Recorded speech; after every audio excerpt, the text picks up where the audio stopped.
s'intéresser ce matin dans cette communication sur les métropoles, s'intéresser aux métropoles états-uniennes, au défi du développement durable. Je vais resserrer un petit peu la question. Ce qui va m'intéresser, ce n'est pas forcément l'ensemble des éléments qui constituent le développement durable, mais un élément extrêmement important aujourd'hui qui est discuté à la fois par les praticiens, les chercheurs et les politiques, c'est la question de l'étalement urbain, de sa gestion. L'étalement urbain qui, vous allez voir, renvoie évidemment à des questionnements sur l'énergie, sur le mode d'habiter, sur les morphologies urbaines, sur les déplacements. Et tout ça, ça rentre évidemment en ligne de compte dans les politiques, ce que l'on peut appeler de développement durable. Alors je commencerai par une loi qui a été votée aux États-Unis en 2009, qui s'appelle American Clean Energy and Security Act, qui est une loi qui à la fois se veut une loi pour essayer de diminuer l'effet des gaz à effet de serre, l'émission de gaz à effet de serre, et en même temps pour rendre moins dépendants les États-Unis de leurs fournisseurs d'énergie habituels.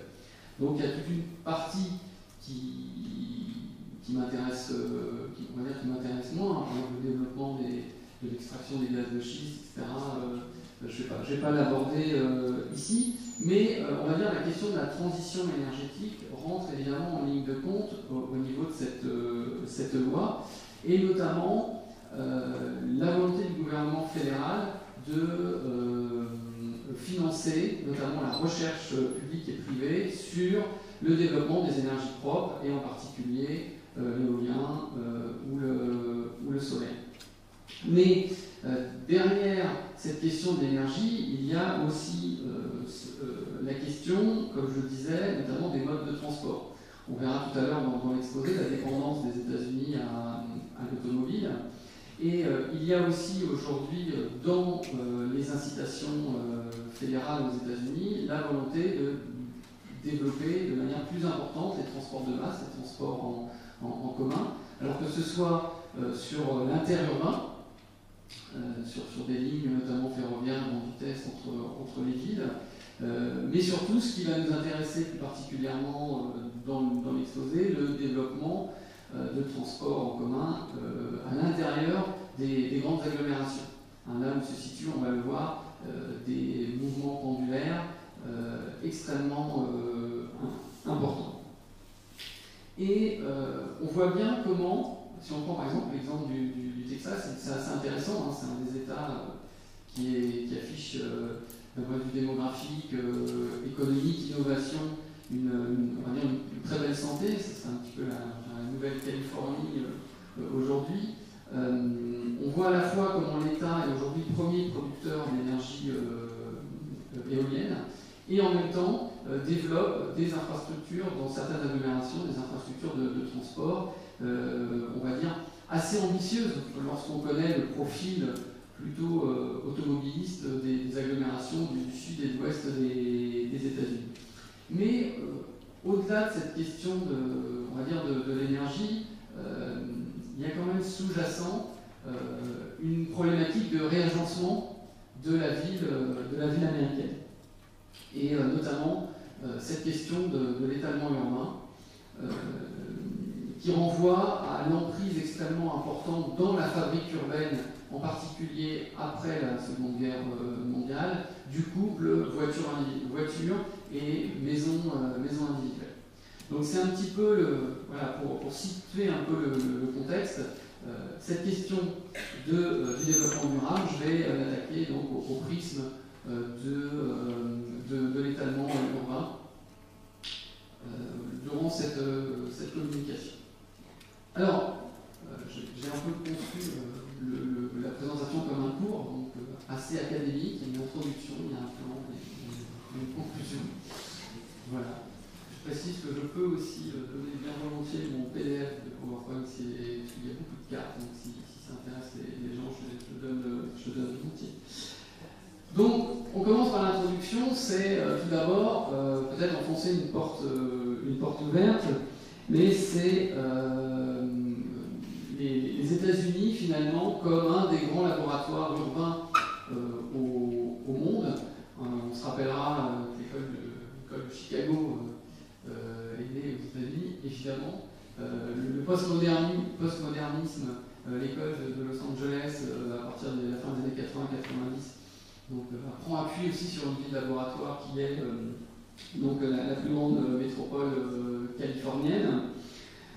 Et effectivement, on s'aperçoit que l'urbanisation aux États-Unis est relativement avancée. Hein. Ça fait plus d'un siècle, on va dire, pour faire simple, que les États-Unis ont basculé d'une nation rurale à une nation urbaine. Donc, je rappelle, vous savez sans doute que pour la France, on va attendre l'après-seconde guerre mondiale. Alors, ce qui explique aussi, hein, certainement, je ne vais pas rentrer dans l'épistémologie, qu'on se soit intéressé, notamment que les géographes se soient intéressés plutôt à la ville aux États-Unis, ou aux États-Unis en tout cas, qu'en France, en tout cas, avec des travaux plus nombreux. Donc vous le voyez sur ce schéma, à partir de 1920, les États-Unis basculent définitivement comme nation urbaine. Alors le déclin avait déjà, commençait déjà à se faire sentir. En 1800, vous aviez à peu près 85-90% de la population américaine qui travaillait dans l'agriculture, donc principalement grâce à la colonisation d'une grande partie de l'ouest des États-Unis, hein, qui va vraiment s'accélérer à partir de la moitié du 19e. Et en 1880, ce taux de personnes travaillant dans l'agriculture était déjà tombé à 50%. Donc on voit aussi comment rapidement, notamment avec la poussée de la révolution industrielle, avec l'essor des grandes villes de l'Est des États-Unis, notamment autour des Grands Lacs, comment les États-Unis assurent cette transition économique. Et pendant cette période, 1800-1900, la population américaine était à peu près multipliée par 15, la population urbaine, elle, était multipliée par 100. Donc, effectivement, en plus de la machine démographique était bien sûr la machine de l'immigration, mais on a un double phénomène. On a un phénomène effectivement de concentration de cette immigration en grande partie dans les villes, et puis aussi un phénomène tout à fait particulier aux États-Unis qu'on ne connaît pas en France, c'est en fait un monde rural qui se constitue urbain par la base. Aux États-Unis, ce sont les citoyens qui décident de l'incorporation de leur ville, c'est-à-dire la constitution de municipalités. Donc, notamment durant la conquête de l'Ouest, hein, il y a beaucoup de zones qui étaient des zones en fait rurales et qui, avec l'arrivée des colons, forment des campements, puis des petites villes, et après ça se municipalise. Et évidemment, dans la statistique, on voit ces zones rurales qui d'un seul coup basculent vers l'urbain, ce qui explique cette accélération très très forte de la population urbaine, en tout cas dans le recensement américain, qui existe depuis la fin du XVIIIe siècle. Donc aujourd'hui, on a une Amérique que l'on peut consacrer comme urbaine. Alors rien d'exceptionnel, hein, 82% de population urbaine aux États-Unis. C'est des taux qu'on retrouve à peu près en France, c'est des taux qu'on retrouve aussi par exemple au Canada. On est donc à 250 millions de personnes qui vivent en ville, en tout cas au recensement de 2010, hein, qui est le dernier recensement disponible, sur environ 312 millions d'habitants. Voilà. Alors au-delà du phénomène, j'allais dire, urbain, on peut s'interroger sur finalement le basculement des États-Unis d'une nation urbaine vers une nation métropolitaine. C'est un changement d'échelle dans l'approche urbaine. Vous voyez sur ce graphique hein, qui compare l'évolution de la population américaine à partir de 1900 jusqu'à 2000. Donc on a la courbe la plus foncée qui représente la population, la courbe en dessous, en plus clair, qui représente la population des standards Metropolitan Statistical Areas, les aires métropolitaines aux États-Unis de base, on voit effectivement comment les deux courbes, finalement, l'écartement de ces deux courbes commence à diminuer au fil des années et au fil également de l'émergence des aires métropolitaines. Donc aujourd'hui, pour être une aire métropolitaine de base aux États-Unis, il vous faut un noyau urbain de 50 000 habitants. Alors, un noyau urbain constitué par une ville-centre ou une ville-centre et ses communes avoisinantes, plus une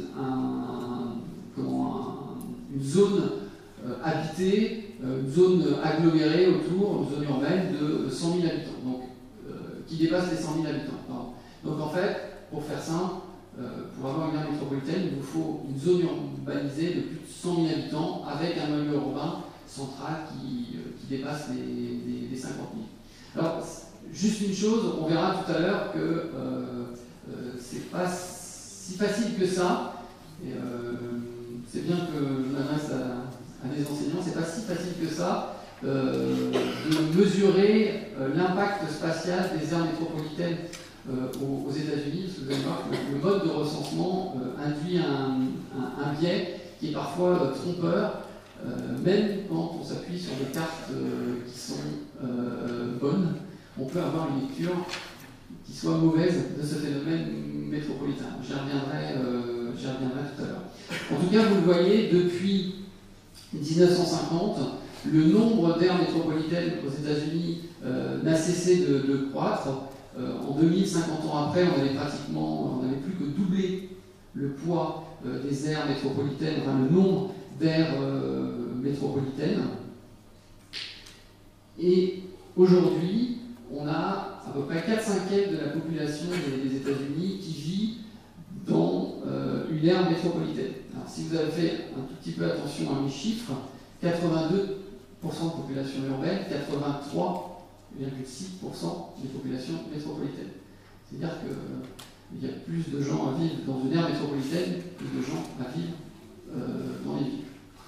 Ce qui peut effectivement être étonnant. Voilà l'un des biais du recensement américain, puisque lorsque une aire métropolitaine est définie, elle va s'étendre à l'ensemble du comté dans lequel cette aire métropolitaine s'inscrit, voire sur plusieurs comtés si l'aire métropolitaine s'inscrit dans plusieurs comtés.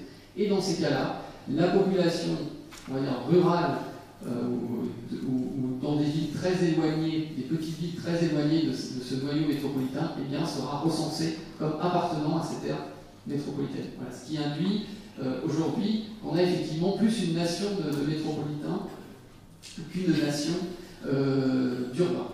Et alors, évidemment, on va voir après dans la démonstration que c'est bien l'échelle métropolitaine à laquelle se posent les principales difficultés aujourd'hui au niveau notamment de la gestion durable de ces territoires. Donc vous voyez, entre 2000 et 2010, ce phénomène de métropolisation n'a cessé de s'accentuer. Vous avez une croissance démographique pour ces aires métropolitaines supérieure d'environ plus d'un point et demi supérieur au taux de croissance de la population nationale. Ce qui indique évidemment un mouvement fort de concentration métropolitaine, avec plus de 22 millions d'habitants gagnés dans ces métropoles en 10 ans. Un tiers de la population française, si on donne, j'aime bien donner à mes étudiants parfois des choses qui les renvoient à des éléments un peu connus. C'est quand même, il faut quand même assimiler en termes de logement, d'emploi, de services, cette croissance plus que millionnaire de ces grandes aires métropolitaines. Donc vous avez sur la carte ici, alors elle se voit mal, mais il suffit juste d'avoir l'œil et de faire la différence entre le blanc et le vert correspondant à l'emprise statistique, je précise, des aires métropolitaines aux États-Unis. Globalement, les comtés métropolitains, qui sont tous affichés ici, et il est évidemment assez facile en raccourci, par exemple, de considérer que vous avez notamment, par exemple, si on prend la Californie, une espèce de continuum métropolitain, ce qui est effectivement le cas d'un point de vue statistique, mais ce qui est loin d'être le cas d'un point de vue morphologique, avec évidemment des ruptures urbaines parfois extrêmement importantes. Il suffit de parcourir un petit peu, il suffit de parcourir le chemin entre Los Angeles et San Francisco pour s'apercevoir qu'effectivement, par exemple, vous n'êtes pas sur un continuum urbain entre ces deux agglomérations, même si la représentation statistique le montre. Mais je vous ferai voir une diapositive tout à l'heure qui vous permettra de voir un petit peu plus en détail de quoi on parle. Alors, l'ensemble des aires métropolitaines aux États-Unis, cet ensemble a gagné de la population depuis 10 ans. On est dans un phénomène d'accumulation métropolitaine. Ça reste un constat fort. Néanmoins, il y a quelques mauvais élèves, en tout cas, il y a quelques métropoles métropolitaines qui souffrent un petit peu plus que d'autres. C'est le cas, en tout cas, dans la région qu'on appelle de la Rust Belt, la région de la ceinture de la rouille. Vous savez que les géographes américains aiment bien utiliser ce système de ceinture, de belt. Et on retrouve notamment des agglomérations qui ont un peu connu leurs heures de gloire, on va dire, du milieu ou de la fin du XIXe siècle jusqu'à l'après-guerre. Ces grandes villes industrielles, comme Pittsburgh, une grande ville de l'acier notamment, ou comme Détroit, qui aujourd'hui fait l'actualité, qui a perdu presque la moitié de cette population dans la ville centre. Il y a beaucoup de... Je pense que vous avez, si vous êtes un petit peu ouvert à ces questions-là, il y a eu des reportages assez fréquents faits sur Détroit. C'est la ville qui se vide. Mais ce qui est étonnant, c'est qu'on a des phénomènes de ville-centre qui peuvent se vider, ou en tout cas avec une population qui stagne. Mais généralement, on a un report de cette population vers le périurbain, vers le suburbain. Donc, si vous voulez, ça fait une opération plus ou moins neutre pour l'espace métropolitain. Alors que dans le cas de Détroit, on a aussi, on n'a pas du tout ce report vers l'espace métropolitain. On a aussi beaucoup de personnes qui quittent ces espaces. Alors, évidemment, après, il faudra attendre un petit peu aussi les chiffres du premier recensement pour voir comment la crise des subprimes a aussi joué sur ces mouvements de population.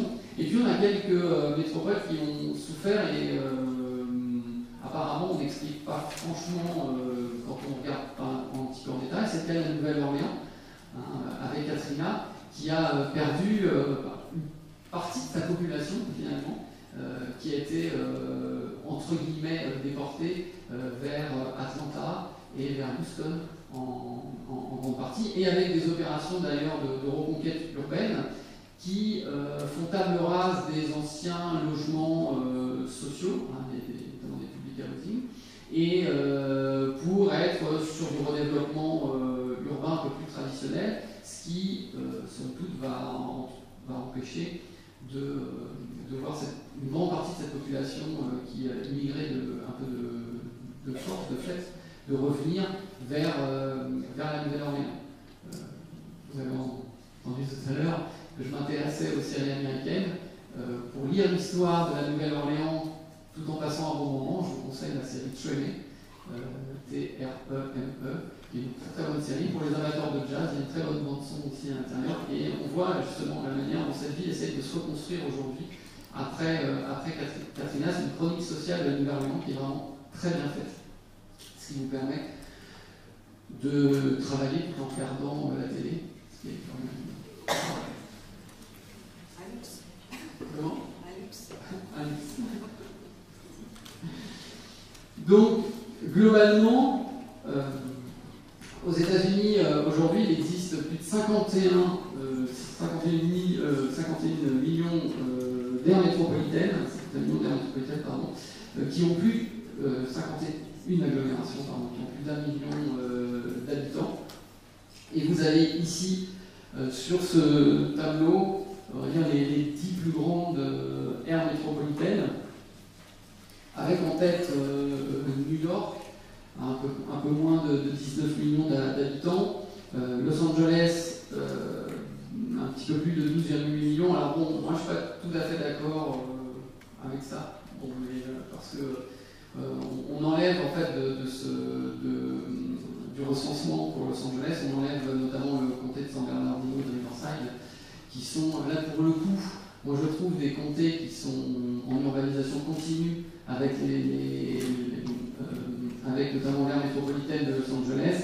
Si je dis ça, c'est parce que ces deux comtés, San Bernardino et Riverside, atteignent à peu près les 5 millions d'habitants, ce qui ferait que Los Angeles se rapprocherait, en tout cas la grande région urbaine de Los Angeles, la grande région métropolitaine, se rapprocherait de très près de l'emprise, en tout cas démographique, de celle de New York. Mais bon, c'est pas un débat non plus acharné entre statisticiens, c'est simplement une vue aussi relativement empirique et pragmatique pour connaître assez bien cette région. Donc on le voit, hein, aujourd'hui, on est dans une dynamique, je dis souvent à mes étudiants, on est évidemment dans des aires métropolitaines qui restent démographiquement plus peuplées et qui ont un poids plus important dans le nord-est des États-Unis, historiquement, mais les dynamiques, mis à part New York, les grandes dynamiques aujourd'hui démographiques et de développement démographique des métropoles se situent quand même plutôt dans ce qu'on appelle la Sun Belt. Hein, vous le voyez sur ce tableau, on a des taux de croissance, notamment à Dallas, plus de 23%, à Houston, plus de 26%, sur des agglomérations qui sont déjà multimillionnaires. Hein, donc ce n'est pas des taux relatifs qui s'appliquent à des petites aires métropolitaines. Et on notera également à Atlanta, hein, on a les trois aires métropolitaines qui dépassent le taux de croissance des 20% se situent dans la Sun Belt, et notamment ce qui permet à ces trois métropoles d'avoir eu un lien supérieur à 1 million d'habitants depuis 10 ans. En termes de valeur relative et en métropole millionnaire, les deux métropoles qui aujourd'hui, les deux aires métropolitaines qui connaissent les croissances les plus fortes sont, sans conteste, Las Vegas, plus de 40% de croissance. Et ça continue, hein, c'est une agglomération qui a connu un petit ralentissement, mais très léger lors de la crise de cette plaque, et qui continue de croître de manière importante, avec un report qu'on peut observer aussi de population depuis la Californie, y compris parce que les logements sont moins chers, les services sont moins chers, notamment que dans la grande région de Los Angeles, ou de San Diego, ou de San Francisco. Bon, après, on est dans une agglomération assez typique, hein, par rapport notamment à la structure de son économie, mais en tout cas qui commence à devenir relativement importante et à compter dans l'ouest des États-Unis. Et puis Austin qui complète, j'allais dire, le trio, hein, Dallas, Houston, Austin. On a là vraiment un point fort aujourd'hui de la dynamique démographique aux États-Unis, et qui correspond aussi à des dynamiques en termes d'innovation économique et également, d'ailleurs d'innovation, c'est ce qui va nous intéresser également en termes de politique urbaine relativement innovante. Donc je vais citer là mon éminent collègue Yves, puisqu'il le disait très bien, hein, quand on étudie le phénomène métropolitain, on ne s'intéresse pas exclusivement à l'aspect démographique, hein, on s'intéresse aussi à d'autres éléments, et en particulier l'accumulation économique autour de l'innovation, autour des emplois métropolitains supérieurs, autour de l'économie créative. Et donc, s'intéresser aux métropoles, c'est s'intéresser à un phénomène urbain qui ne repose pas exclusivement sur une dynamique, par exemple, résidentielle, mais qui est une dynamique multifonctionnelle et qui renvoie à un processus d'accumulation qui va, on va dire, étirer la ville, étirer le tissu urbain. Alors, on verra aussi un petit peu tout à l'heure que étirer le tissu urbain ne veut pas forcément dire étalement urbain. On essaiera de faire un petit peu la différence entre les deux. Néanmoins, depuis une bonne vingtaine d'années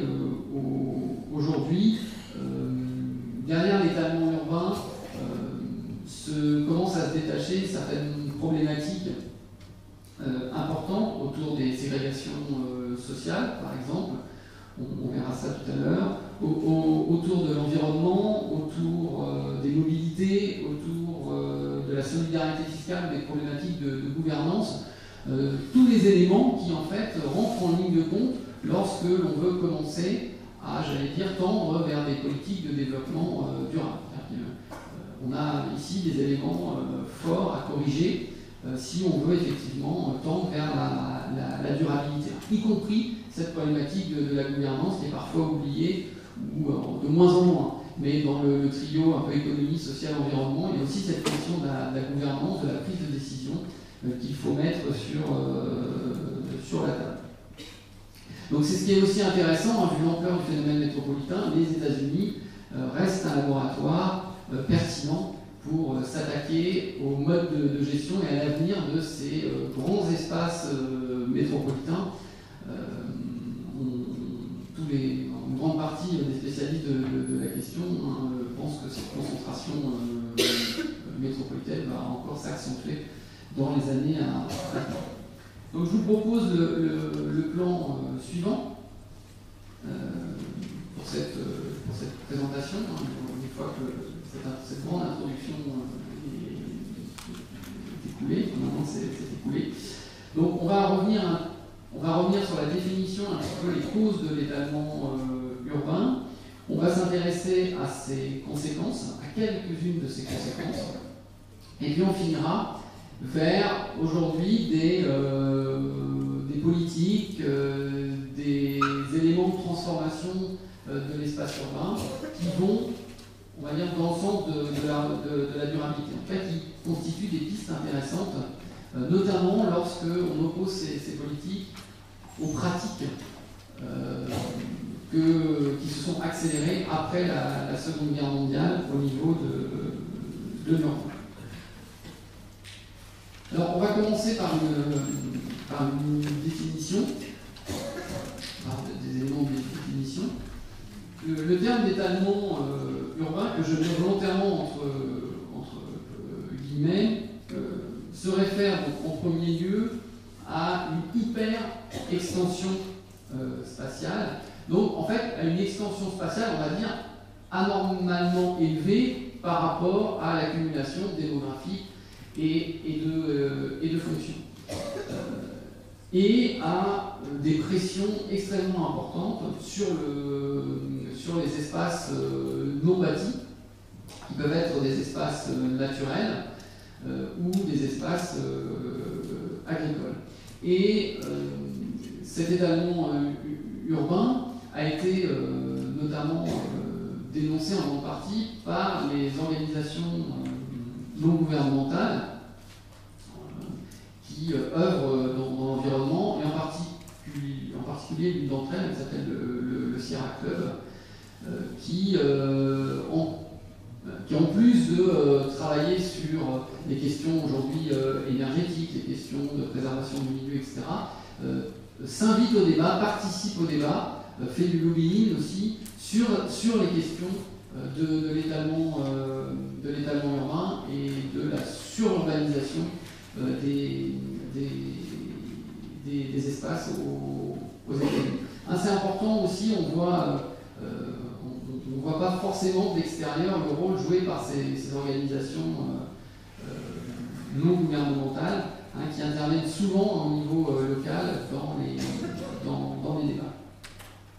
Donc si on veut une définition, on peut dire que l'étalement urbain, c'est décrire une forme de croissance donc qui va au-delà de la ville centre, donc au-delà de la ville principale, et qui va être marqué par des phénomènes de mitage, donc de trouée dans le développement urbain, donc un développement urbain discontinu, par un zonage souvent exclusif, qui pendant longtemps a été la politique, on va dire, prioritaire du développement foncier aux États-Unis. Je me rappelle que le zoning, le zonage, c'est-à-dire le fait de découper une municipalité en parcelles, d'affecter à cette parcelle une occupation des sols, une densité, une fonction, etc. C'était inventé aux États-Unis au début du XXe siècle, alors, en partie, à New York en partie, pour limiter pour le coup les effets d'ombre et les effets de couloir produits par la construction des nouveaux gratte-ciels. Mais petit à petit, la loi américaine, notamment la Cour suprême, à entériner le fait que, notamment pour la défense du droit de propriété des individus, le zonage exclusif était une bonne chose pour éviter un mélange des fonctions et pour éviter que certaines propriétés puissent perdre de la valeur avec, à proximité notamment, des occupations du sol qui seraient un petit peu, enfin, qui n'étaient pas souhaitées. En fait. C'est toujours notamment un débat lorsqu'il s'agit par exemple de mettre un hôpital psychiatrique ou même des logements sociaux à proximité, de logements individuels, etc. Ça crée toujours des tensions importantes. Donc le zonage exclusif, ça veut dire quoi? Ça veut dire qu'au lieu d'avoir sur une parcelle la possibilité de mixer des fonctions, et on verra que c'est aujourd'hui vers ça qu'on tend, eh bien on est obligé de consommer de l'espace pour continuer à mettre de la fonction commerciale, de la fonction résidentielle, des industries, etc., etc. Et puis on est aussi sur des faibles densités bâties, notamment la diffusion, on va le voir largement, du modèle de la maison individuelle, et puis donc dans faible densité bâtie et donc faible densité humaine. Alors, derrière l'étalement urbain, il y a aussi une utilisation intensive, voire quasi exclusive, on verra tout à l'heure, de l'automobile dans les déplacements. Ce qui donc génère des migrations pendulaires extrêmement importantes, donc aussi de la pollution extrême qui est également importante, et puis ce qui a amené aussi des formes urbaines qui se sont, on va dire, calées à cette civilisation automobiliste. Quand on regarde notamment la structure des zones commerciales aux États-Unis, qui s'étalent le long de grands corridors routiers, le long des grandes voies rapides, on a un prolongement de l'effet suburbain qui n'est pas du coup essentiellement résidentiel, mais dans lequel on voit également du commercial, des zones d'activité, etc. C'est vraiment devenu multifonctionnel. Et les systèmes autoroutiers intra-urbains jouent un rôle effectivement assez important dans la structuration des grandes aires métropolitaines, même si on verra tout à l'heure que sans inverser la tendance, on a aujourd'hui des palliatifs intéressants. Et puis c'est aussi un urbanisme qui est souvent dénoncé dans cet étalement urbain. L'usage de la voiture automobile fait qu'on a une quasi-disparition dans beaucoup de secteurs, même des secteurs résidentiels, des trottoirs, des places publiques.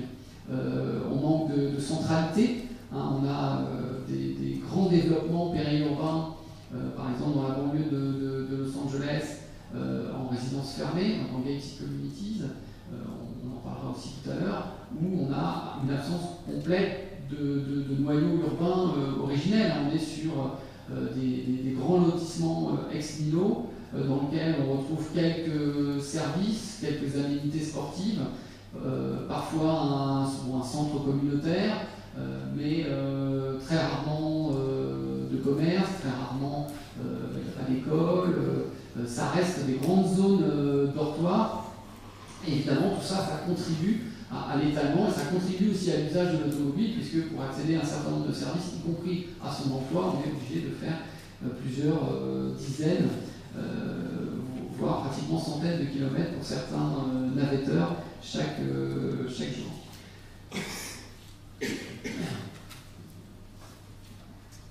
Donc, cette extension du tissu urbain contribue également à la fragmentation des pouvoirs politiques locaux.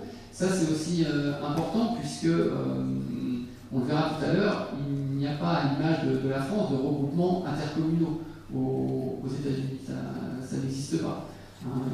Chaque commune gardant son pouvoir politique, même avec des situations qui peuvent être plus complexes, puisque certaines villes, certaines communes qui peuvent compter 20, 30, 40 000 habitants parfois, ne sont même pas constituées en municipalité. C'est-à-dire, elles sont non incorporées et louent leurs services, entre guillemets, au comté. Donc on a dans une même agglomération des espaces qui peuvent être municipaux, d'autres qui ne le sont pas. Donc pas forcément un gouvernement municipal pour représenter, ou des représentants municipaux pour représenter ces communes. Donc les choses sont compliquées. Donc plus vous étirez évidemment les agglomérations, on est pratiquement aujourd'hui sur 120 km nord-sud, 120 km est-ouest pour Los Angeles, la grande agglomération. Vous l'expérimentez sans doute aussi à votre échelle en France, quand on a déjà des communautés de communes à 6, 7, 8, 10, 15, des communautés d'agglomération à 50 communes, c'est compliqué. Donc imaginez 200 communes et un bassin de chalandise de plusieurs millions d'habitants sans gouvernance commune. C'est compliqué pour gérer un certain nombre de problématiques comme par exemple les logements, comme un certain nombre de services, comme les problématiques de l'eau par exemple, ou des déchets. Dans la question des transports, on arrive parfois à s'entendre, on verra, mais il y a beaucoup de services publics qui sont difficilement mutualisables à l'échelle des grandes aires métropolitaines, échelle qui est pourtant relativement pertinente. Alors, quelques éléments de mesure dans cette définition.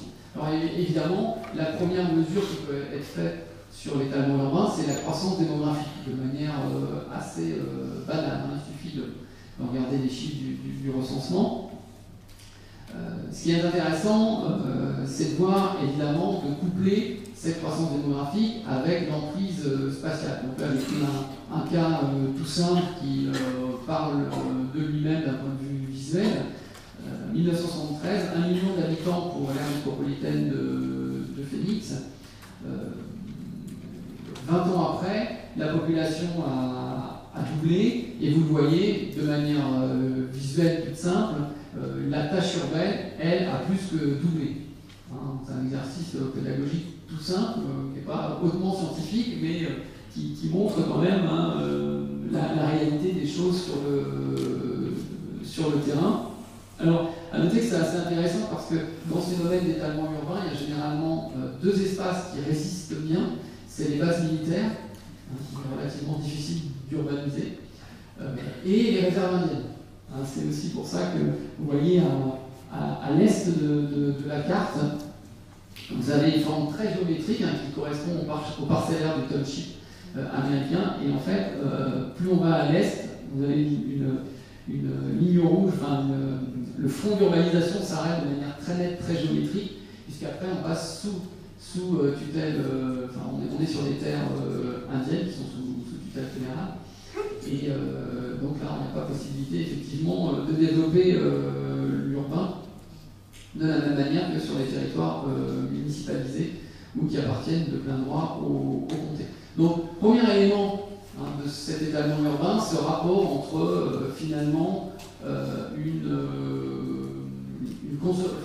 croissance démographique qui est inférieure finalement aux besoins fonciers, au développement foncier. Alors, un autre élément qui sert à s'approcher de ce phénomène d'étalement urbain, ce sont les densités. Et là aussi, je ne vais pas prendre mon bâton de pèlerin, mais je vous ai parlé tout à l'heure du biais statistique aux États-Unis.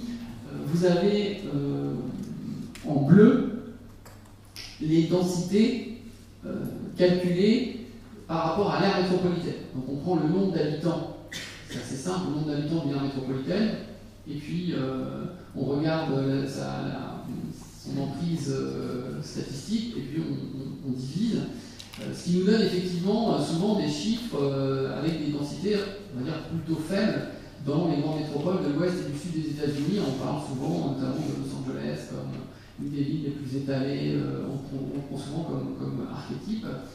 Regardez maintenant sur ce graphique, lorsque on prend à l'intérieur des aires métropolisées simplement les surfaces qui sont urbanisées, qui se calculent aux États-Unis. États-Unis aujourd'hui, statistiquement, on regarde les zones avec plus de 392 ou 16 habitants au kilomètre carré.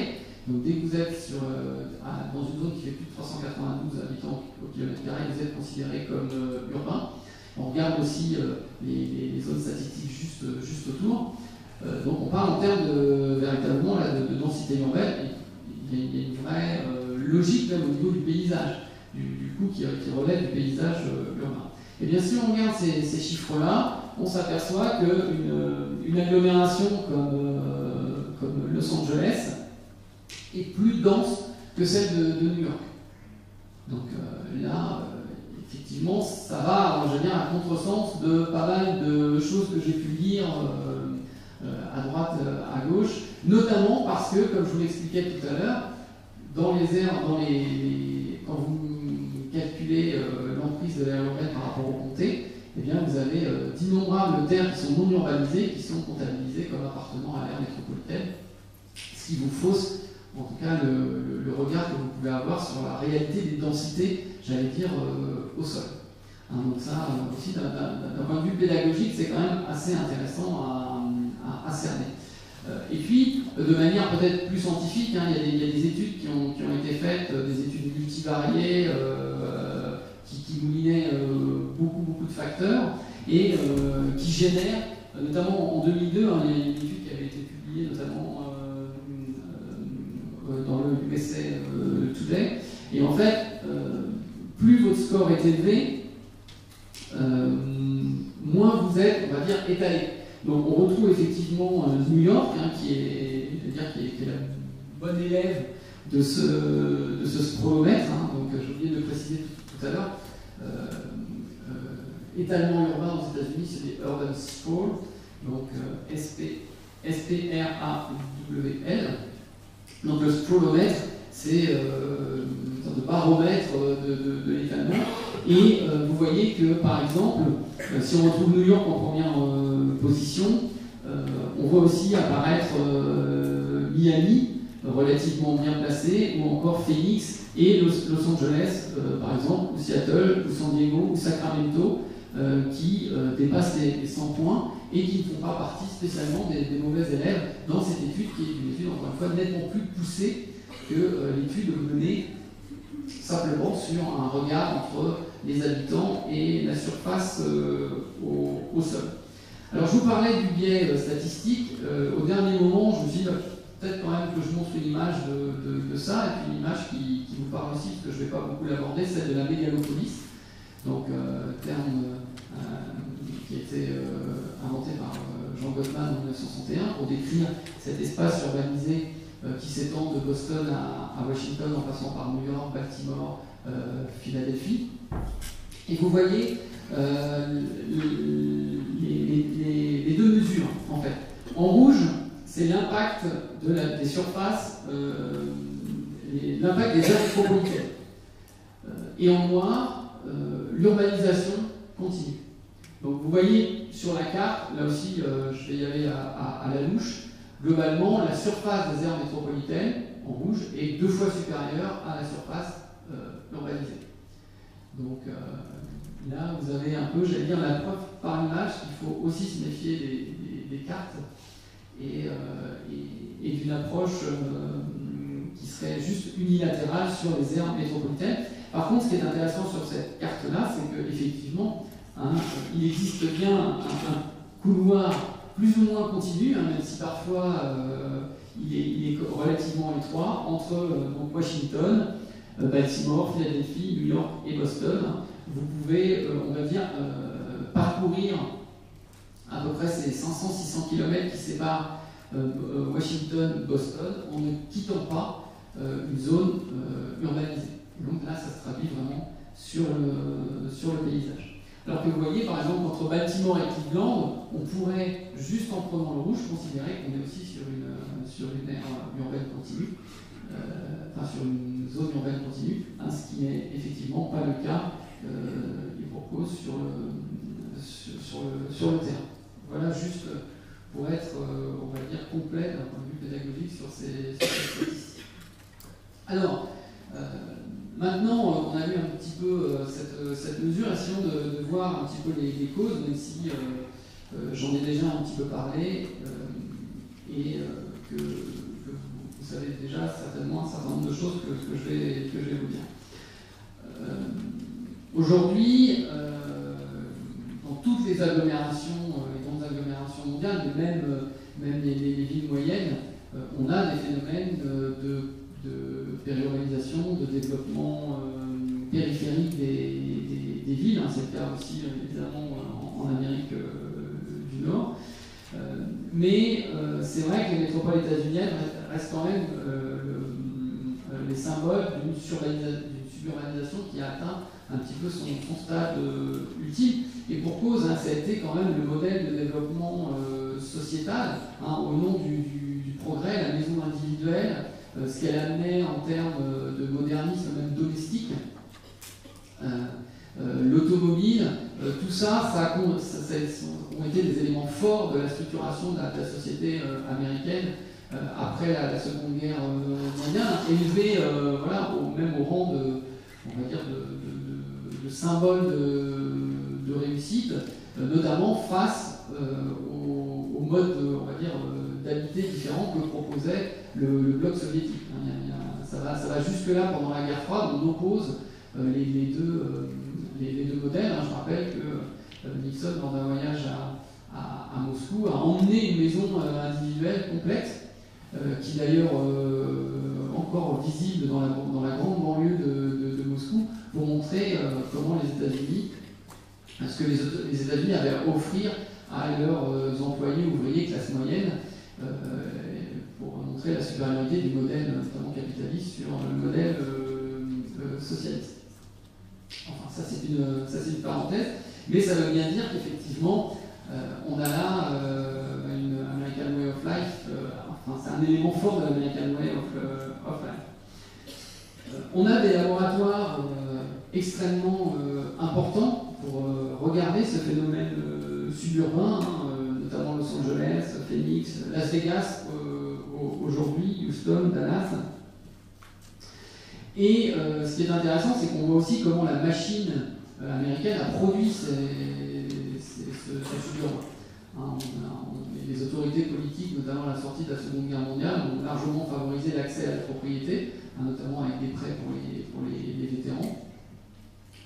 Ce qui a évidemment accéléré l'accession du coup à la propriété et la demande en maison individuelle, surtout que dans le même temps, on le verra dans quelques instants, on a commencé à entrer dans l'hyper-standardisation de la construction immobilière, à la capacité de certains promoteurs, développeurs à produire une maison en une journée, c'était le cas de la Levittown, et vous allez voir de produire plusieurs dizaines de milliers de logements par le même promoteur. Et puis, évidemment, il y a aussi un lobby qui va jouer un rôle important, c'est celui de l'automobile. Il ne faut pas oublier, je ne vais pas le détailler ici, mais que dès les années 30, quand Wright, par exemple Frank Lloyd Wright, ou quand Jedus essayent d'imaginer dans leur utopie un petit peu urbaine l'avenir des grandes métropoles américaines, cet avenir se voit par le déploiement important des réseaux autoroutiers. Et d'ailleurs, avec évidemment le sponsoring des grandes firmes américaines, notamment General Motors, qui sponsorisera lors de l'exposition universelle à New York en 1939, une énorme maquette dans laquelle la ville du futur sera entièrement structurée autour de réseaux de highway qui font 14 voies, avec des voitures qui circulent de manière automatique, etc. Alors même si c'était de l'utopie, aujourd'hui, quand vous allez à Los Angeles, vous pouvez circuler sur des autoroutes qui font 14 voies. Donc la réalité se rapproche parfois de l'utopie. Et comme le dit Jean-Marc Zaninetti, d'ailleurs son ouvrage s'appelle Développement durable des États-Unis, le titre c'est à peu près suivant. En tout cas, il il y a le développement durable dans le titre de son ouvrage sur les États-Unis, et il le dit, un habitat individuel est la norme. C'est vrai, même si c'est en train de changer, la crise des subprimes, on va le voir aussi, participe à ce changement de force, même pour certains ménages. Et la densité est vécue effectivement comme une contrainte. Il y a vraiment toujours une méfiance vis-à-vis de l'ouvrage de Jean-Marc. Donc les densités, notamment la relation logement individuel, logement collectif, c'est toujours des débats relativement vifs quand il s'agit de mixer un petit peu les deux, puisque effectivement il y a toujours cette... il reste derrière le logement social l'idée d'une population entre guillemets socialement un peu hors norme, amorale, etc., qui perdure parfois. Donc la suburbanisation, effectivement, l'un des emblèmes de cette suburbanisation après la Seconde Guerre mondiale, c'est la Navy Town. Donc dans la banlieue New York à Long Island, avec, vous voyez, une emprise au sol de plus de 17 500 maisons. On n'est pas tout à fait à la même époque, quoique 10 ans après, pour vous donner aussi une ordre de grandeur, quand on aménage la cité des 4000 à la Courneuve, parce qu'il y a 4000 logements. Vous voyez, on est déjà dans des densités, enfin en tout cas dans des formes, une concentration, une concentration de logements relativement importante pour la Navy Town, qui d'ailleurs, le concept de la Navy Town, il y a d'autres promoteurs qui ont le même schéma. Tout ça va se reproduire dans bon nombre d'agglomérations aux États-Unis, avec, vous voyez, un paysage qui est quand même relativement typique. Donc la maison individuelle, alors standard, on construit une maison en une journée. Donc on standardise. On a des maisons préfabriquées qui arrivent, c'est toujours souvent le cas aux États-Unis. Quand on voit les maisons se construire, on voit des grandes plaques de bois qui arrivent, des agglomérés, et effectivement ça se construit assez vite. Même la pelouse arrive en rouleau, donc c'est pour vous dire que la standardisation est poussée au maximum. L'autre paysage, c'est évidemment le réseau autoroutier qui vient, drainer, alimenter ces grands espaces suburbains résidentiels. Et puis, évidemment, la société de consommation qui s'adapte à ce mode de vie avec le développement des grands malls commerciaux qui, petit à petit, vont devenir des centralités commerciales, ce qui explique aussi qu'il est relativement rare, même si les choses commencent un petit peu à changer, mais quand même, il est relativement rare de pouvoir avoir une activité de commerce, en tout cas pour un individu, de flâner ou d'aller faire du shopping dans les centres-villes américains, même si encore une fois les choses changent un peu, et que la centralité commerciale aujourd'hui se retrouve souvent en périphérie, du coup dans des espaces privés, puisque par définition, donc, le centre commercial n'est pas un espace public, un espace privé qui reçoit du public, ce qui lui permet aussi d'être régulé dans ces modes d'appropriation. Dans certains centres commerciaux, par exemple, certains jeunes n'ont pas le droit d'être, notamment lorsqu'ils sont latinos ou afro-américains, n'ont pas le droit d'être plus de 3 ou 4 en même temps à se promener. Comme vous êtes dans un endroit privé, la régulation peut se faire ainsi, un peu par discrimination. Donc là, on est tout à fait sur un paysage typique, et on comprend bien qu'on est dans un paysage de ville horizontale qui va largement contribuer à étirer le tissu urbain. Alors, cet étirement, dans son implication sociale, génère aussi un certain nombre de problématiques de ségrégation, et notamment l'arrivée des gated communities, donc ces résidences fermées et surveillées. Donc je ne vais pas les détailler là, je vous renvoie notamment aux travaux de Renaud Legoire, qui est un collègue parisien qui a beaucoup travaillé sur les gated communities à Los Angeles. aussi à Ville fermée, ville surveillée, qui est un ouvrage qui compare les États-Unis et la France, dans lequel j'ai participé, et avec notamment Jacques Chevalier et François Mazoré, qui sont aussi des spécialistes de cette question-là. Mais pour vous dire qu'effectivement, hein, la disponibilité foncière en périphérie, parce que ça c'est bien aussi un des problèmes des États-Unis, c'est un peu la tyrannie des grands espaces, c'est-à-dire qu'il reste encore des disponibilités foncières. Donc pourquoi aller s'embêter à faire du renouvellement urbain lorsqu'on peut grignoter d'autres nouvelles terres? C'est un peu plus facile pour les promoteurs. Et notamment de pratiquer l'entre-soi, c'est-à-dire lorsque on se sent plus forcément tranquille, en sécurité dans les grandes agglomérations, si on trouve qu'on paye un peu trop, que les impôts, les taxes de propriété notamment, sont importantes, alors qu'on a des services publics qui ne sont pas forcément efficients, il est plus facile, ou il est tentant en tout cas, de partir en périphérie, de s'inscrire dans une démarche de lotissement donc fermé, privé, dans lequel on va effectivement payer des charges, mais des charges qui vont nous permettre d'accéder à des services communs qu'on va considérer comme efficients. C'est-à-dire qu'on va payer pour soi, en fait, et pas en solidarité avec d'autres populations qui ont besoin, qui vivent dans la même municipalité. Voilà, c'est un peu, j'allais dire, voter avec ses pieds ou payer ses impôts avec ses pieds.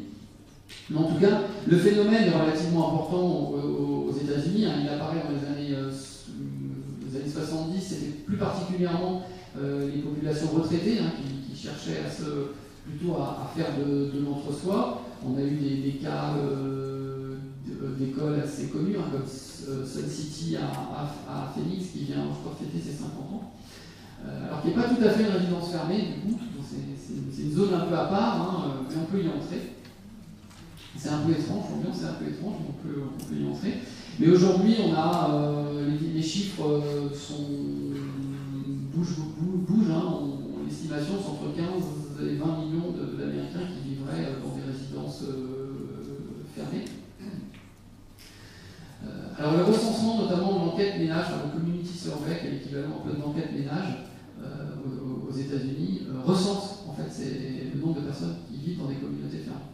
Donc, ce qui n'est pas le cas par exemple en France, un phénomène est aussi là, moins important, mais il est là. Et on n'a aujourd'hui aucun mode de recensement. Aux États-Unis, on le recense. Alors, de manière étonnante, c'est pas. Il y a des grandes communautés fermées, hein, Canyon Lake par exemple à Los Angeles. La plus grande communauté fermée, en tout cas d'un point de vue de l'emprise spatiale, se trouve dans l'Arkansas. Vous en avez un plan là-haut. Donc vous voyez les chiffres, hein, ils sont quand même relativement impressionnants. Plus de 12 800 résidents, 5 000 logements et un budget de 28 millions de dollars annuels pour faire tourner le service de police, d'incendie, le service de nettoyage, l'espace vert, etc.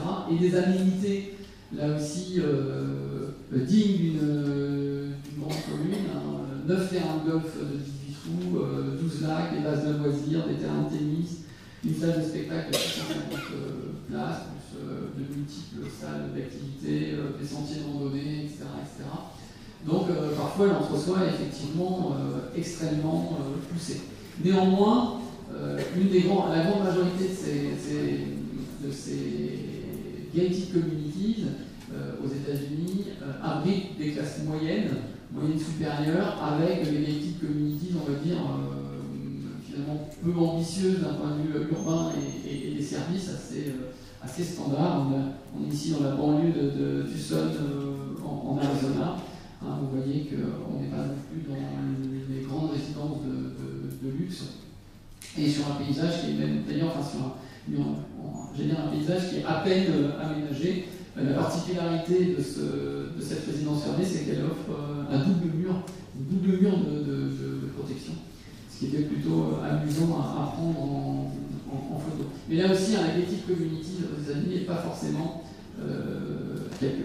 destinée aux gens riches. Évidemment, il y a des gated communities pour gens très riches, mais la grande majorité, c'est vraiment la classe moyenne. Mais ça reste de l'entre-soi, ça reste de la classe moyenne, voire supérieure, qui quitte la ville-centre, qui se désolidarise, y compris d'un point de vue fiscal, on va dire, de cet ensemble urbain, et ça pose évidemment la problématique après de ville-centre qui se retrouve avec des dépenses élevées pour justement répondre aux besoins sociaux et des ressources fiscales qui diminuent.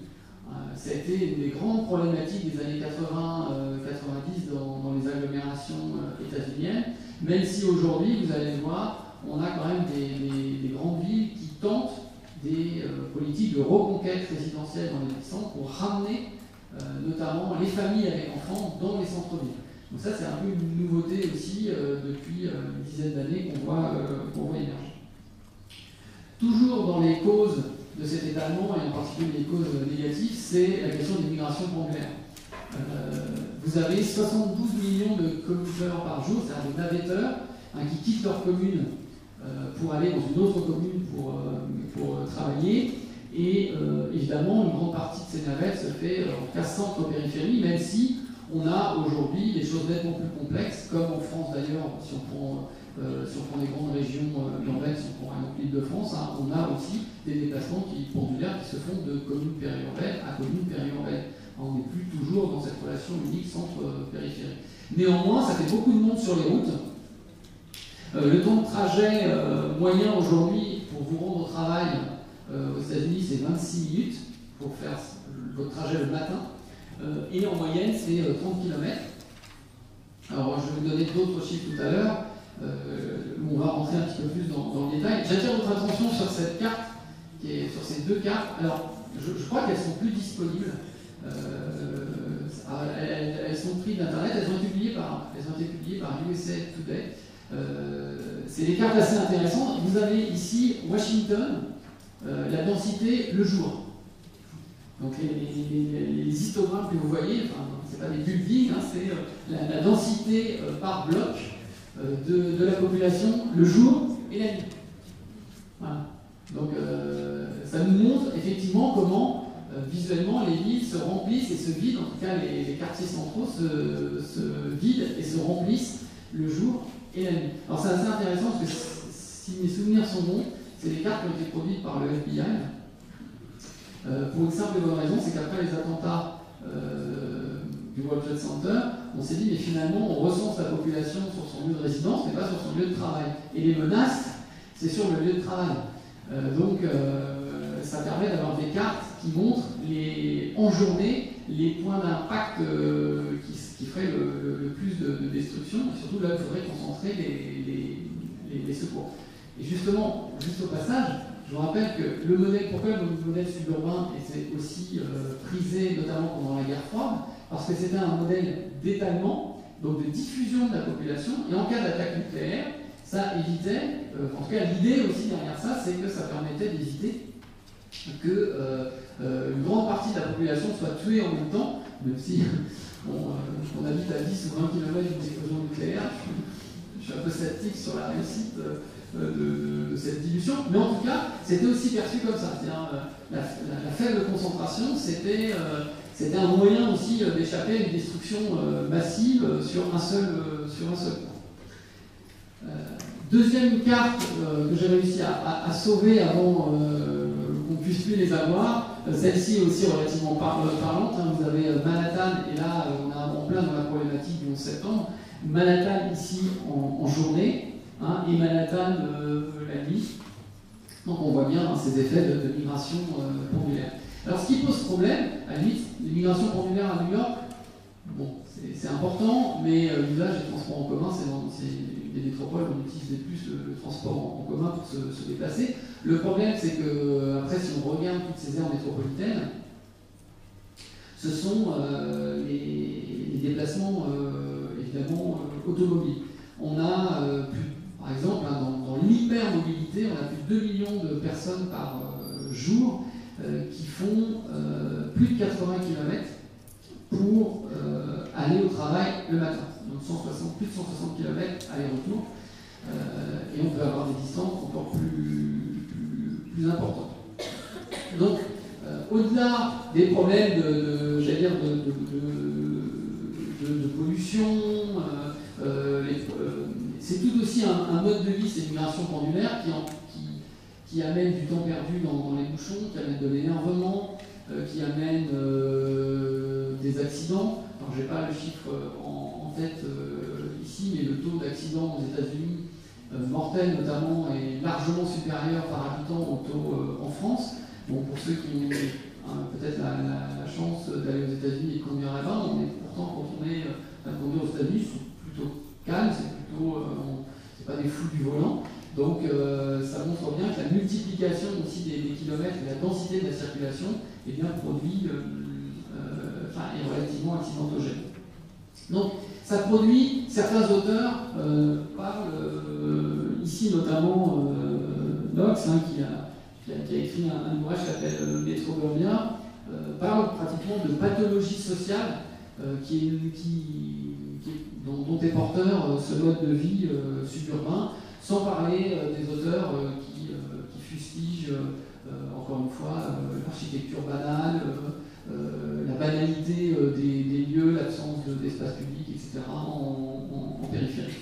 A noter que certains auteurs parlent aussi de la banlieue, du suburbain, mais depuis l'urbain. Donc parfois il y a aussi des représentations, comme chez les géographes français d'ailleurs, qui mériteraient un peu plus de terrain. Alors, le problème aujourd'hui, c'est que difficile de sortir de cette spirale automobile. Il y a environ 230 millions de véhicules aux États-Unis, individuels, je parle de voitures ou minivans, sans compter les camions, les bus, etc. Vous avez une carte ici qui montre entre 2002 et 2006 la croissance du nombre de kilomètres parcourus en véhicules personnels. Et vous voyez que dès qu'on est dans le jaune, on est sur des grandes aires métropolitaines dont en fait, le nombre de kilomètres par habitant continue d'augmenter. Le mal est relativement dur à enrayer. On a quelques bons élèves, Atlanta, Saint-Louis, Dallas, Houston. Et ce qui est intéressant, c'est qu'on verra le cas de Dallas tout à l'heure. On a aussi des agglomérations qui font des efforts relativement importants sur le développement des transports de masse. Alors, le dernier chiffre, 82% des déplacements domicile-travail se font en véhicule individuel, avec une personne seule dans son véhicule. Et simplement 5% en transport en commun. Donc, on voit aussi ici dans ces chiffres comment émerge de manière forte la problématique des déplacements automobiles. Alors, est-ce qu'il y a des transports en commun aux États-Unis? Oui, bien évidemment.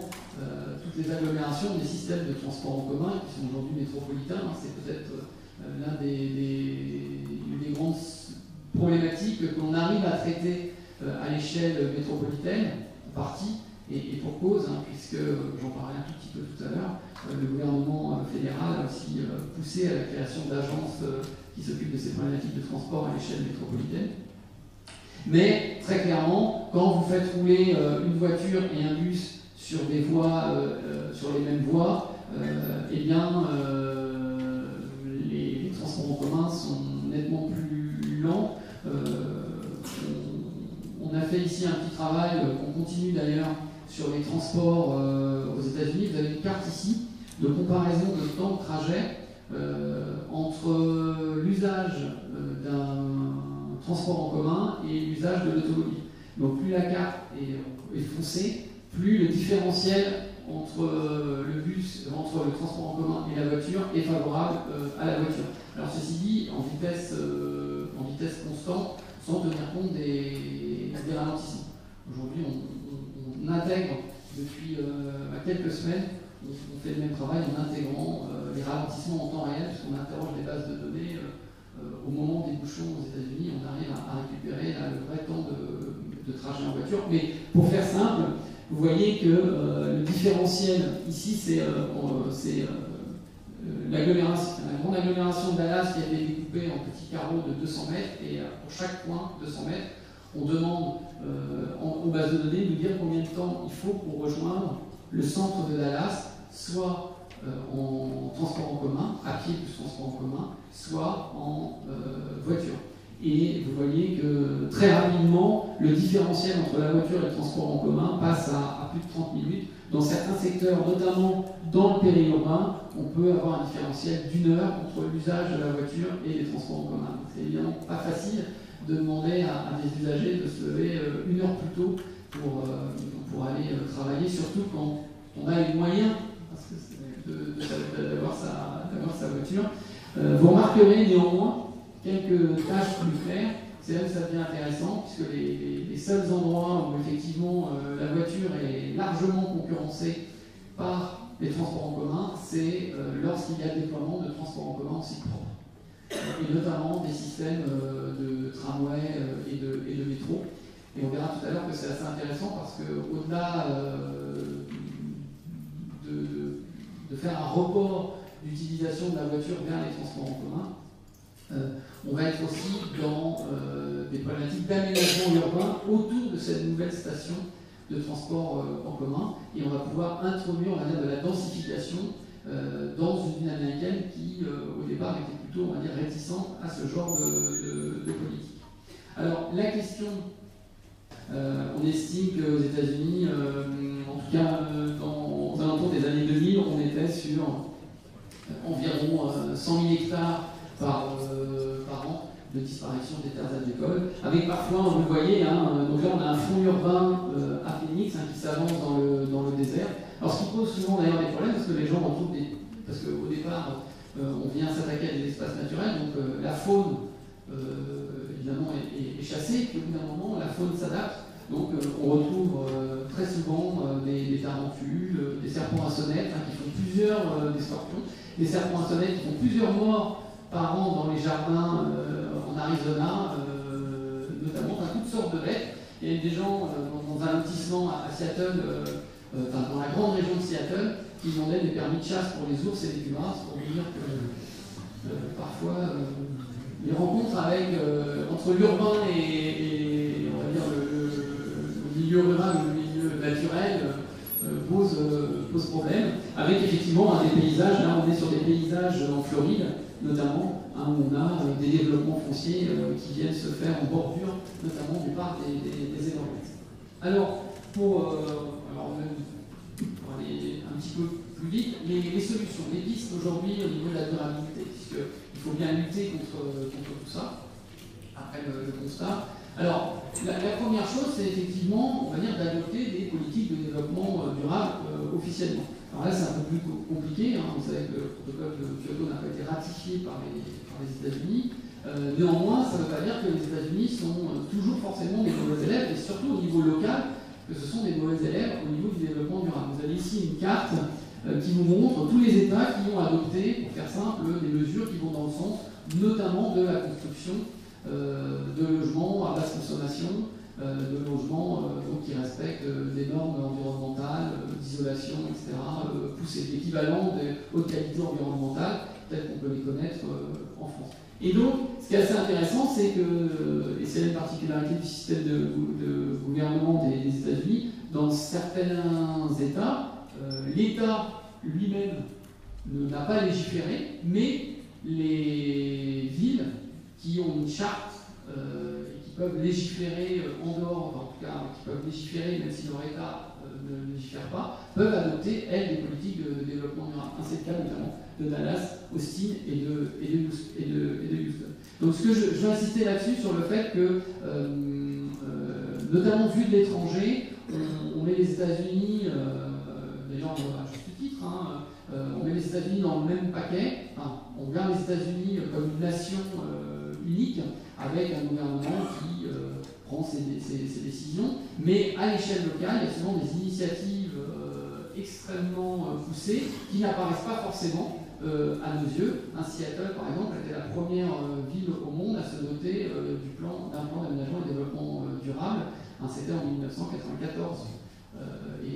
Ça, effectivement, c'est des choses qui sont un petit peu faciles d'inaperçues.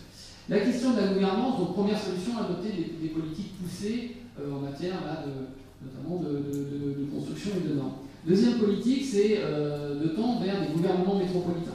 Donc là, c'est relativement difficile. Comme je vous l'ai dit, il n'y a pas d'intercommunalité vraiment en tant que telle. Alors il y a quelques agglomérations qui se détachent par leur capacité à fédérer des communes. C'est le cas notamment de Portland dans l'Oregon, c'est le cas de Saint-Paul, Minneapolis, aussi dans le Minnesota. Mais souvent, on est sur une association de gouvernements, donc sur des agences, on va dire métropolitaines, qui ont plus ou moins de pouvoir. Alors ces agences ont été créées notamment à partir de 1973, qu'on appelle les Metropolitan Planning Organization, qui étaient en fait des agences rendues obligatoires par l'État fédéral si les agglomérations voulaient recevoir des fonds fédéraux pour l'aménagement notamment des infrastructures de transport. Donc il fallait une agence métropolitaine. Mais ce n'est pas un gouvernement métropolitain en tant que tel. Vous avez ici, mais je vais passer très rapidement, quelques exemples. Notamment, vous regardez que New York aujourd'hui ne possède pas de schéma directeur ou de schéma régional, puisqu'il y a un effritement gouvernemental local qui aujourd'hui empêche. Donc l'agglomération de New York est sur plusieurs États, plusieurs comtés, plusieurs États, et ce qui rend très difficile la coordination entre les gouvernements locaux et justement la difficulté même à mettre en place des schémas directeurs ou l'équivalent qu'on pourrait avoir en France des SCOT.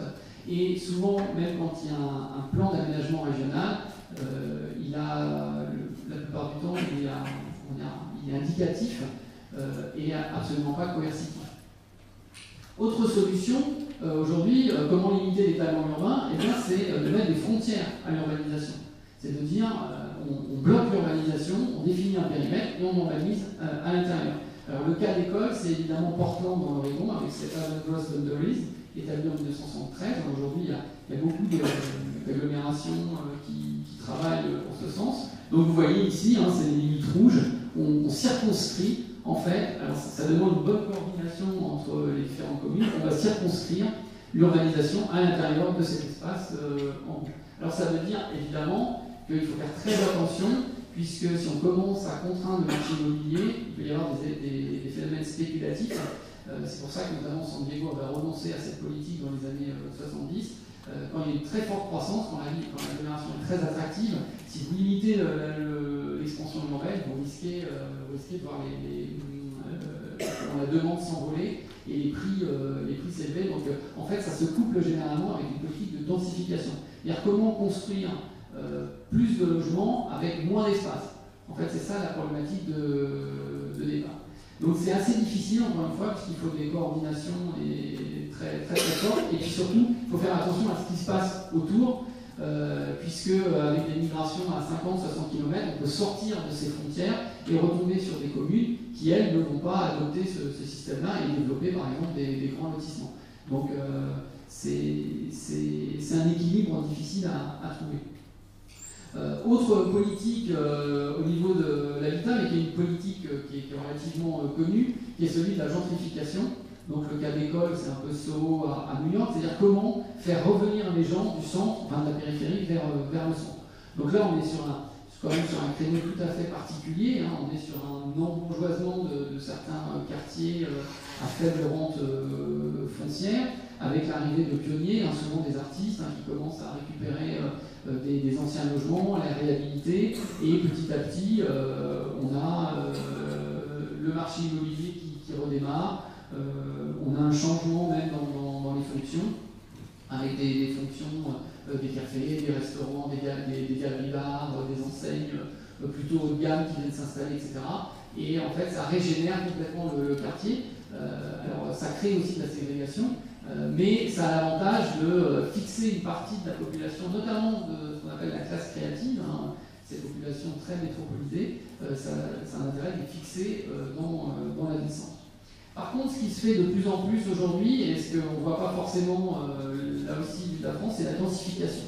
Il y a énormément aujourd'hui de villes qui densifient leur centre-ville, notamment par les immeubles de grand étage.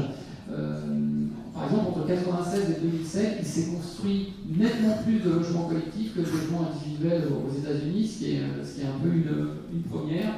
Et on a certaines villes qui affichent des scores, j'allais dire, relativement importants au regard, on va dire, de leur profil et de leur réputation, notamment Houston, Atlanta ou même Los Angeles, hein, où on va retrouver des villes-centres avec des volumes de construction de logements collectifs relativement élevés et une vraie volonté, en même temps que de réinjecter du résidentiel dans les centres-villes, d'amener des services, de revoir le système des écoles, le système de commerce, et couplé aussi souvent à un système de transport en commun revu. La fin, c'est un peu la fin de cette espèce de clivage, les villes mortes, les quartiers centraux d'affaires complètement morts à 5 heures du soir et le week-end, et qui se vident et qui se remplissent juste pour la journée. Aujourd'hui, on est dans beaucoup d'agglomérations, dans beaucoup de villes-centres, dans un changement de ce phénomène. Un des exemples les plus réussis, je passe vite, c'est celui de San Diego, qui était en proie à des phénomènes de suburbanisation extrêmement importants dans les années 80, comme dans beaucoup d'agglomérations du sud et de l'ouest des États-Unis, qui a fait un pari, c'est de réinjecter de la fonction commerciale en centre-ville, c'est-à-dire de prendre le modèle commercial périphérique et de l'implanter en centre-ville, pour redynamiser en fait le quartier et faire revenir les gens, au moins pour la fonction commerciale, en centre-ville. Ça a plutôt bien marché. L'agglomération, la ville-centre, après, s'est dotée d'un centre de congrès, un centre-ville aussi relativement performant. C'est un des grands centres de congrès aujourd'hui utilisés aux États-Unis. Elle a décidé aussi de classer l'un de ces quelques zones des quartiers centraux en quartiers historiques.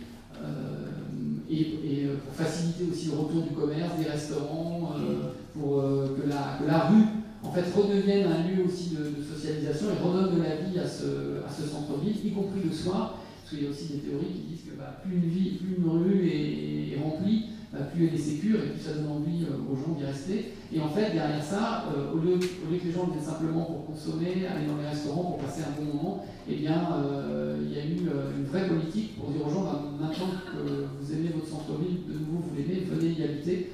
Et c'est un pari sur un retour d'environ 50 000 personnes en centre-ville qui est tenté aujourd'hui à San Diego. On est aujourd'hui à 25 000, 30 000 habitants déjà. Et ça se fait par les immeubles de grande hauteur, ici, que vous voyez. Ça se fait aussi par des opérations de réhabilitation et de reconquête de friches, avec le retour de certaines fonctions qui étaient aussi là très suburbaines. Les équipements sportifs ont beaucoup été développés à la périphérie des villes, et là, en l'occurrence, le nouveau stade de baseball de San Diego a été construit en centre-ville et a donné lieu à toute une opération de reconquête résidentielle tout autour de ce pôle parc qui accueille l'équipe de baseball, avec de l'événement, puisque c'est une trentaine de matchs, 35 matchs par an. Donc ça redynamise aussi le centre-ville et ça réamène aussi des investisseurs privés. Et puis, il y a une diversification maintenant de l'offre de logement, avec notamment le retour des maisons individuelles et des opérations qu'on appelle du new urbanisme, avec des immeubles R+2, R+3, des immeubles en location, avec la ville de San Diego, comme beaucoup d'autres villes, qui oblige les promoteurs à avoir un certain pourcentage de logements qui ira vers le social. Juste pour terminer, on a d'autres opérations de densification qui se font aujourd'hui autour des stations de métro et de tramway. C'est ça qui est intéressant, c'est-à-dire qu'au-delà du déploiement des transports, on est en train de revisiter aussi une partie de la manière dont on aménage les villes américaines.